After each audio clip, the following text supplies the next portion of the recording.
Hello दोस्तों, good morning, जय श्री राम। आज का डेट है 11 सितंबर 2023। कुमार गौरव सर के करंट अफेयर से संबंधित 10 करंट अफेयर और उसके साथ संबंधित अच्छे अच्छे लल्लन टॉप जो कि आपको ज़रूर देखने चाहिए। करंट अफेयर तो कुछ दिन बाद पुराना हो जाएगा, बट उसमें लल्लन टॉप क्वेश्चन कभी पुराने नहीं होते, वो जीके के तौर पे आपके साथ हमेशा चलते रहेंगे। तो चलिए शुरू करते हैं आज के अपने पहले प्रश्न करंट अफेयर का। हाल ही में G20 का 21वां सदस्य देश कौन बनाया गया है? तो बताएं, G20 का 21वां सदस्य देश कौन बना है? तो इसका सही जवाब हो जाएगा अफ्रीकी संघ। अब इसकी व्याख्या देख लेते हैं। इसकी व्याख्या क्या है? इसकी व्याख्या है G20 की स्थापना कब हुई थी? 1999 में। इसका हेडक्वार्टर कहीं नहीं है और इसमें 19 देश और एक संगठन EU यानी यूनाइटेड यूरोपियन यूनियन, ठीक, इसमें 19 देश यूरोपियन यूनियन शामिल हैं। ठीक है। इसका 2022 में इसका 17वां संगठन कहाँ हुआ था? इंडोनेशिया में। इसके बाद 18वां संगठन 2023 में भारत रहा इसका होस्ट, और 24 में 19वां संगठन इसका कहाँ होगा? ब्राजील इसका संगठक होगा। और इन्हीं तीनों को मिला के, इंडोनेशिया, भारत और ब्राजील को मिला के क्या कहते हैं? ट्राइका। ठीक, इन्हीं तीनों को मिला के क्या कहते हैं? ट्राइका। अब देखते हैं कि G20 जब 1 हो जाएगा तब क्या होता है इसका? इसमें 21 सदस्य हैं। जो सदस्य जुड़ा है अफ्रीकी संघ जो जुड़ा है, अब इसकी स्थापना देख लेते हैं कब हुआ था। अफ्रीकी संघ या अफ्रीकी यूनियन की स्थापना कब हुई थी? 1963 में हुई थी। और इसकी राजधानी कहाँ पे? अदिस अबाबा में। इसमें कुल कितने देश शामिल हैं? तो 55 देश शामिल हैं। तो अब टोटल कितने हो जाएंगे?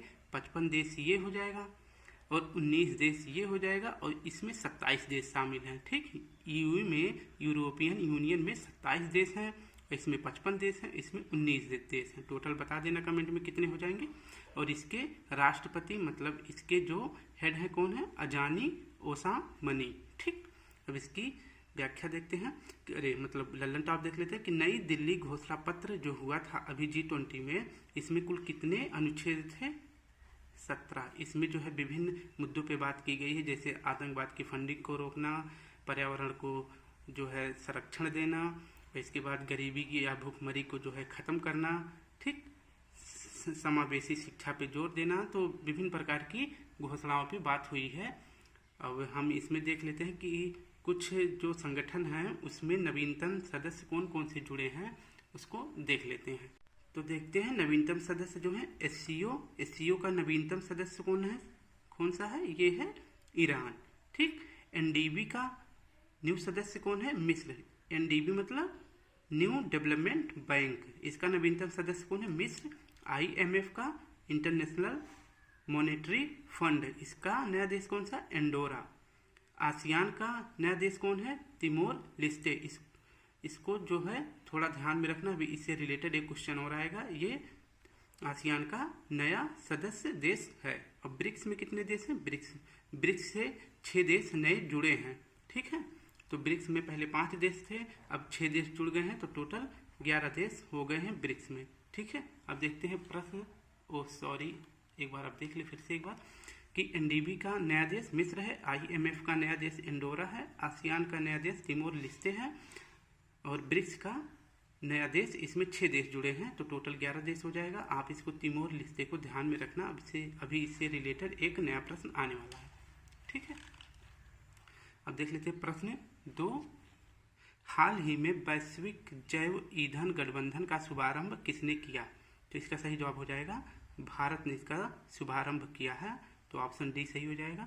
अब देखते हैं जो G20 हुआ था, इसी के सम्मेलन में, इसी की बैठक में जो है ग्लोबल बायोफ्यूल अलायंस यानी कि जैव ईंधन गठबंधन का शुभारंभ किया गया। कहाँ किया गया? न्यू दिल्ली में किया गया G20 की बैठक में। इसमें क्या है इसका मतलब?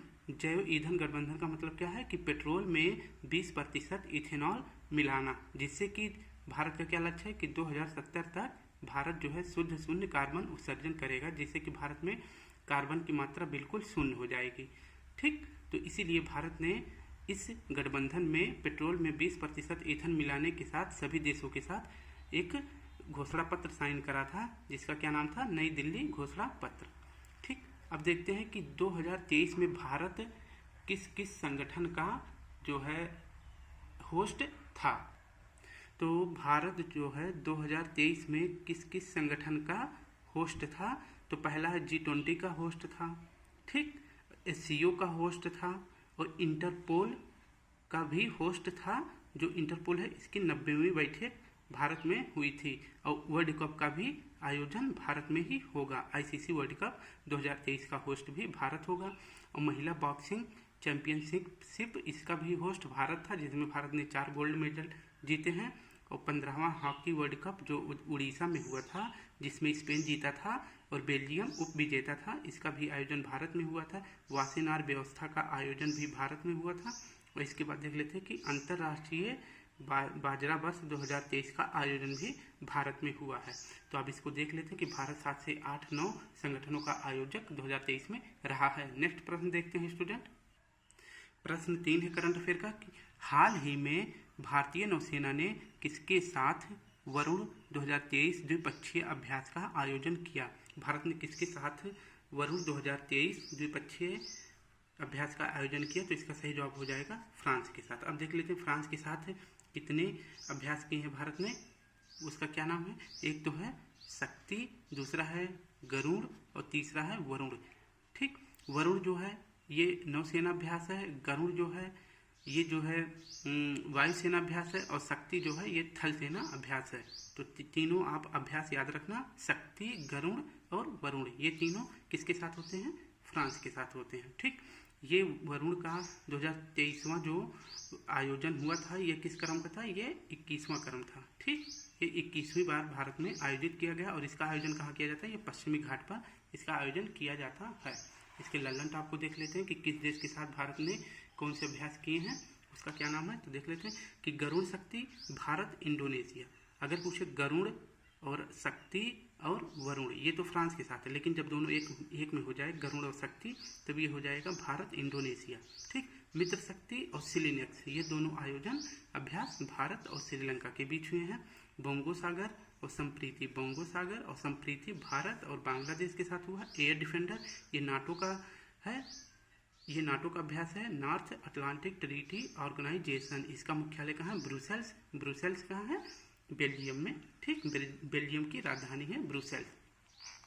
नेक्स्ट अभ्यास देखते हैं, नॉर्डिक एलिफेंट अभ्यास किसके साथ हुआ है, भारत और मंगोलिया के साथ। और जायद तलवार जो है भारत UAE के साथ, यूनाइटेड अरब अमीरात के साथ। प्रश्न 4 देख लेते हैं स्टूडेंट। हाल ही में भारत ने आसियान सम्मेलन में कहाँ दूतावास खोलने की घोषणा की है। अभी मैंने आपसे बोला था कि एक देश को माइंड में रखना, अब उसी से रिलेटेड प्रश्न आ गया है। तो इसका सही जवाब क्या हो जाएगा, ऑप्शन बी तिमोर लिस्ते। भारत ने कहाँ पे अपना दूतावास खोलने की घोषणा की है, तो तिमोर लिस्ते में। अब देख लेते हैं कि तिमोर लिस्ते कैसे इसका वो बना, कि मतलब यहाँ क्यों खोला जाएगा। तो पहले इसका थोड़ा सा पास्ट देख लेते हैं। अभी कुछ दिन पहले जो है जकार्ता में यानी इंडोनेशिया में 18वां ईस्ट एशियन समिट का आयोजन हुआ था, और फिर उसके कुछ दिन बाद ही आसियान शिखर सम्मेलन जो कि 43वें क्रम का था, इसका भी आयोजन इंडोनेशिया में हुआ था। और फिर कुछ दिन बाद भारत आसियान शिखर सम्मेलन, इसका भी आयोजन इंडोनेशिया में हुआ था। तो इंडोनेशिया में 3 समिट हुए थे, एक तो ईस्ट एशिया का समिट और आसियान का समिट, और इसके बाद भारत आसियान का समिट। ठीक, तो अब देख लेते हैं कि जब इसका आयोजन हुआ था, आसियान शिखर सम्मेलन का 43वां आयोजन हुआ था, तो इसी में जो है नवीनतम देश एक शामिल हुआ था, जिसका क्या नाम है, तिमोर लिस्ते। ठीक, जब ये 43वां शिखर सम्मेलन आयोजन हुआ था जकार्ता में, तो इसमें एक नया देश शामिल हुआ था, जिसका क्या नाम था, तिमोर लिस्ते। भारत इसमें गया था मेहमान बन के।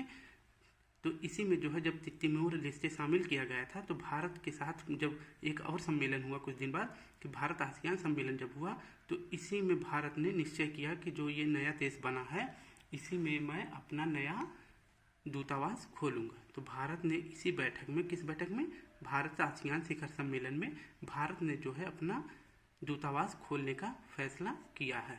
ठीक, तो देखते हैं आसियान का स्थापना कब हुआ था। आसियान का स्थापना हुआ था 1967 में। ठीक है, आसियान, जकार्ता किसकी राजधानी, इंडोनेशिया की।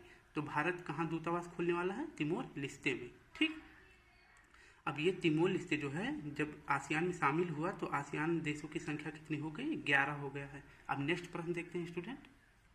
प्रश्न 5 है, हाल ही में चर्चा में रहे हारा जॉइंट साइंस रिसर्च प्रोग्राम का संबंध किससे है। हारा जॉइंट साइंस रिसर्च प्रोग्राम का संबंध किससे है।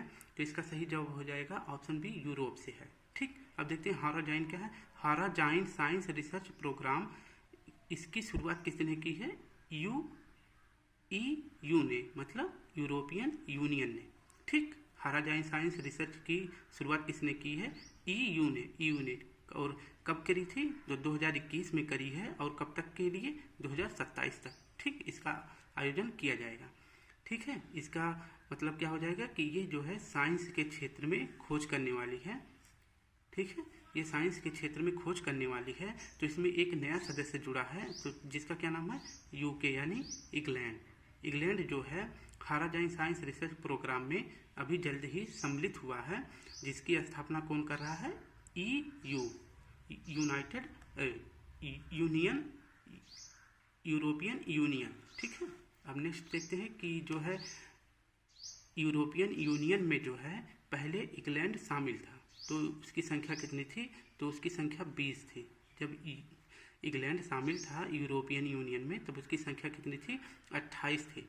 लेकिन कुछ दिन बाद जो है ब्रेग्जिट करके एक उसका रूल होता है कि ब्रेग्जिट के माध्यम से अगर कोई देश निकलना चाहता है तो उसका आर्टिकल 5 है, तो उसी के तहत जो है ब्रेग्जिट करके कोई भी देश इस संगठन से, ईयू से बाहर निकल सकता है।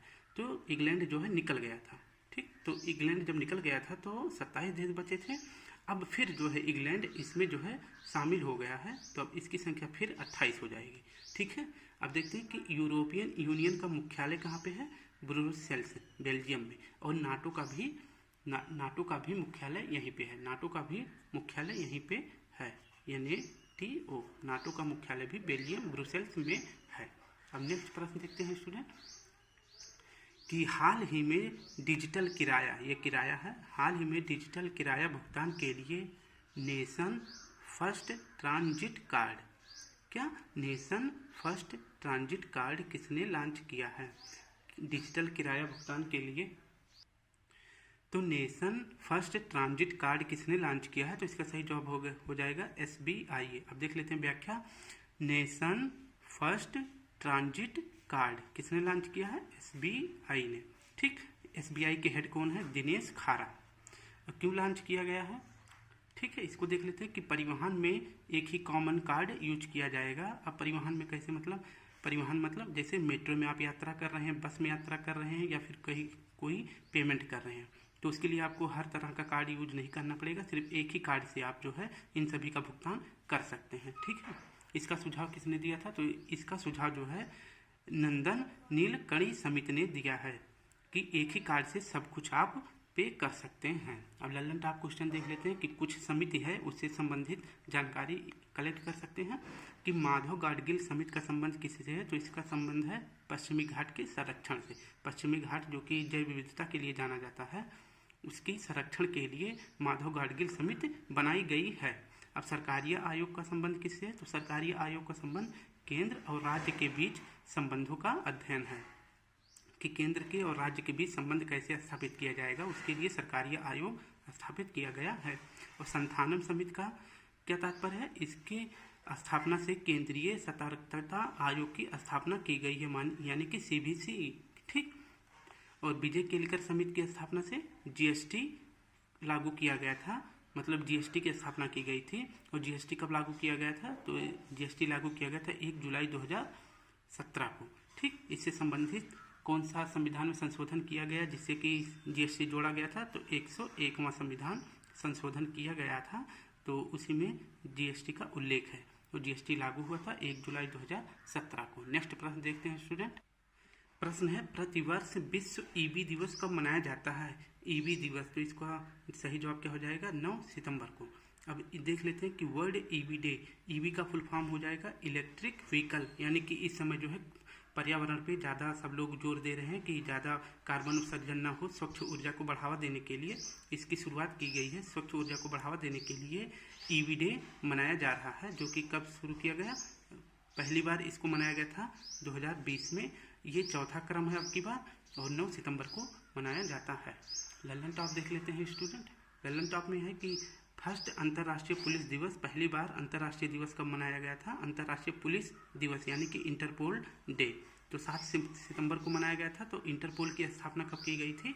तो 1923 को।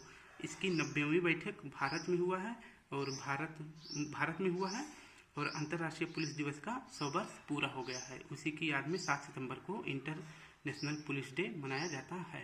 अब देख लेते हैं हिंदी दिवस 14 सितंबर को मनाया जाता है। राष्ट्रीय शिक्षक दिवस 5 सितंबर को मनाया जाता है। पहली बार कब शुरू किया गया? 1962 में डॉक्टर राधा कृष्णन जी की याद में। ठीक, अब देखते हैं कि बर्ड दिवस, तो ये 5 जनवरी को मनाया जाता है। पक्षी दिवस 5 जनवरी को भारत में मनाया जाता है। अब 8वां प्रश्न देख लेते हैं। हाल ही में भारतीय सेना ने सैनिकों के परिजनों की सुविधा और शिकायत निवारण के लिए कौन सा प्रोजेक्ट प्रारंभ किया है? सैनिकों ने, ठीक है, भारतीय सेना ने सैनिकों के परिवारों के लिए कौन सा ऐप लॉन्च किया है? तो ये है नमन। सैनिकों के लिए इसकी व्याख्या देख लेते हैं। जो प्रोजेक्ट नमन लॉन्च किया गया है, इसका क्या मतलब है कि जो सैनिक युद्ध में या फिर देश की रक्षा में अपनी जान गंवा देते हैं, तो उनके परिवार की देखभाल या फिर उनकी कोई समस्या है उसका निवारण करने के लिए भारतीय सेना ने एक ऐप लॉन्च किया है, जिसका क्या नाम है? प्रोजेक्ट नमन। तो प्रोजेक्ट नमन में कौन सा बैंक साथ दे रहा है? तो HDFC साथ दे रहा है। HDFC और भारतीय सेना मिलकर जो है प्रोजेक्ट नमन ऐप को लॉन्च किए हैं। और एक बात इसको थोड़ा सा देख लेते हैं कि भारतीय सेना की पेंशन के लिए जो भारतीय सैनिक मर जाते हैं या फिर उनकी कोई और समस्या होती है जिस वजह से वो घर पे चले आते हैं, तो उनको जो पेंशन दिया जाता है उसको किस ऐप के द्वारा लॉन्च किया गया? ये स्पर्श पोर्टल के माध्यम से उनको पेंशन दिया जाता है। और स्पर्श पोर्टल किसने लॉन्च किया था? तो ये रक्षा मंत्रालय ने लॉन्च किया है। ठीक है स्टूडेंट, अब नेक्स्ट प्रश्न देख लेते हैं। कुछ प्रोजेक्ट रिलेटेड प्रश्न है, उसको सॉल्व कर लेते हैं कि प्रोजेक्ट क्लैब कहाँ शुरू किया गया? प्रोजेक्ट क्लैब यूके, यानी कि इंग्लैंड नहीं है, ये उत्तराखंड वाला यूके है। उत्तराखंड में लॉन्च किया गया। क्यों? शिक्षा को बढ़ावा देने के लिए। शिक्षा को बढ़ावा देने के लिए प्रोजेक्ट क्लैब शुरू किया गया है। और प्रोजेक्ट सद्भावना, ये जो है लद्दाख में शुरू किया गया है। ऑपरेशन गंगा, ये यूक्रेन में फंसे भारतीयों को छुड़ाने के लिए किया गया था। ऑपरेशन देवी शक्ति, ये अफगानिस्तान में फंसे व्यक्तियों को छुड़ाने के लिए स्टार्ट किया गया। और ऑपरेशन करुणा म्यांमार की मदद के लिए भारत ने ऑपरेशन करुणा चलाया था। और वैसे ही ऑपरेशन कावेरी, जो कि सूडान की मदद करने के लिए भारत ने स्टार्ट किया था। और ऑपरेशन दोस्त, जब तुर्की में भूकंप आया था तो उसकी मदद के लिए ऑपरेशन दोस्त शुरू किया, तुर्की और सीरिया के लिए। नेक्स्ट प्रश्न देखते हैं स्टूडेंट। प्रश्न 9 है, हाल ही में नॉर्थ ईस्ट इंडिया फेस्टिवल कहाँ आयोजित किया गया? नॉर्थ ईस्ट इंडिया फेस्टिवल ये इटली में शुरू किया गया। इसका होस्ट कौन था? नॉर्थ ईस्ट इंडिया फेस्टिवल का होस्ट कौन था? इटली था। अब देख लेते हैं कि इटली की राजधानी रोम है, और रोम किस नदी के किनारे स्थित है? टाइबर नदी के किनारे। ठीक, इसकी पहली महिला PM, बताओ अभी तक जो है किसी देश में इटली में पहली PM बनी है, जो 2023 में बनी है। उनका क्या नाम है? जॉर्जिया मेलानी, अभी जो G20 में हमारी मेहमान थी। अब देख लेते हैं कि ज्वालामुखी इटली में कौन कौन से प्रमुख ज्वालामुखी है? तो इटली में विसुवियत और एटना प्रमुख ज्वालामुखी हैं। अब इसके लल्लन टॉप को देख लेते हैं थोड़ा सा। ठीक है, कि नॉर्थ ईस्ट इंडिया से संबंधित कुछ जानकारी आपको बता देते हैं कि किस राज्य का गठन कब हुआ है। तो असम से मिलके कौन कौन से राज्य बने हैं? असम से कटके, तो पहले असम का क्या नाम था? कामरूप था। असम का क्या नाम पहले था? कामरूप था। तो इससे सबसे पहले कटके कौन सा राज्य बना है? नागालैंड पहले। और कब बना था? 1 दिसंबर 1963 को। ठीक है, नागालैंड की राजधानी कोहिमा है। इसके CM कौन है? इसके CM है नेफू रियो। और इसमें सबसे ऊंचा पर्वत का क्या नाम है? माउंट सारामाती। और जब ये अलग राज्य बना था नागालैंड, तो उसी की खुशी में यहाँ पे एक फेस्टिवल मनाया जाता है, हॉर्नबिल फेस्टिवल। इसे त्योहारों का त्यौहार भी कहते हैं। ठीक, ये नागालैंड से संबंधित है। फिर इसके बाद 1972 में असम से 3 राज्य अलग होकर फिर बने, कौन कौन से? मणिपुर, मेघालय और त्रिपुरा। ठीक, तो 1972 में 3 राज्य फिर बने, मणिपुर, मेघालय और त्रिपुरा। उसके कुछ दिन बाद जो है फिर जो है असम का विभाजन हुआ, तो 2 राज्य और बने, मिजोरम और अरुणाचल प्रदेश। तो इसकी स्थापना कब हुई थी? 1987 में। इसके बाद एक सिक्किम देख लेते हैं कि सिक्किम जो है ये भारत का भाग नहीं था। इसको जो है भारत के संविधान, भारत के आर्टिकल 2 से किसी बाहर के राज्यों को सम्मिलित किया जाता है। और इसका संविधान संशोधन कब किया गया था? तो 36वां संविधान संशोधन करके जो है सिक्किम को भारत में 1975 में मिलाया गया। तो जब इसे मिलाया गया था तो ये कौन सा राज्य बना था भारत का? तो ये भारत का 22वां राज्य बना था। आर्टिकल 2 से किसी बाहरी राज्य को भारत में मिलाया जाता है और आर्टिकल 3 से किसी भारतीय राज्य में संशोधन किया जाता है कि उसका नाम बदलना है, उसके अंदर जो कोई मतलब जिला है उसमें परिवर्तित किया जाता है, उसका नाम बदला जाता है, तो आर्टिकल 3 में किया जाता है। ठीक है स्टूडेंट, आज का लास्ट प्रश्न देख लेते हैं। और एक बात ये लिखा मैंने, स्लैश एंड बर्न, यहाँ पे जलाओ और मतलब वो होता है कौन सी खेती? बर्न, स्लैश और बर्न। इसका क्या मतलब हो जाता है कि जो वहाँ पे खेती करते हैं कि वहाँ के फसल को जो है पेड़ पौधों को, जंगलों को काट देते हैं, फिर उसके कुछ दिन बाद वहाँ पे खेती करते हैं, फिर कुछ समय बाद 2-3 साल बाद उस जगह को छोड़ देते हैं, फिर दूसरी जगह पे जाके वही कार्यक्रम करते हैं कि पेड़ों को काटते हैं, उसको जलाते हैं, फिर वहाँ पे खेती करते हैं। तो उसी को क्या कहते हैं? स्लैश एंड बर्न खेती कहाँ किया जाता है? नॉर्थ ईस्ट इंडिया में। आज का लास्ट प्रश्न देखते हैं student, fire on the Ganga, life among the dead in Banaras पुस्तक के लेखक या लेखिका कौन है? तो इसके सही जवाब हो जाएगा राधिका अयंकर है। राधिका अयंकर जो है फायर ऑन द गंगा पुस्तक की लेखक हैं। इसमें किसका उल्लेख है? इसमें उल्लेख है कि दाह संस्कार कैसे किया जाता है, और जो दाह संस्कार करते हैं, जो एक जात होती है, इसको क्या बोलते हैं? डोम जनजाति, उनके बारे में भी इसमें उल्लेख है। एक पुस्तक और चर्चा में है कि अजय टू योगी आदित्यनाथ, ये जो योगी आदित्यनाथ हैं उनके ऊपर कि वो अजय से कैसे योगी आदित्यनाथ बन गए हैं, उसके बारे में उल्लेख है। किसने लिखा है? शांतनु गुप्ता ने। ठीक है, ये लास्ट प्रश्न है, प्रश्न 11 कि महिला फैशन ब्रांड यानी कि डब्लू ने किसे अपना ब्रांड एम्बेसडर चुना है? तो इसका सही जवाब हो जाएगा अनुष्का शर्मा। ठीक है, महिला फैशन ब्रांड डब्लू ने किसे अपना ब्रांड एम्बेसडर चुना है? तो इसका सही जवाब हो जाएगा अनुष्का शर्मा। तो स्टूडेंट, अगर वीडियो अच्छी लगे तो लाइक करें, कमेंट करें और दोस्तों के साथ शेयर करें। जय हिंद, जय भारत।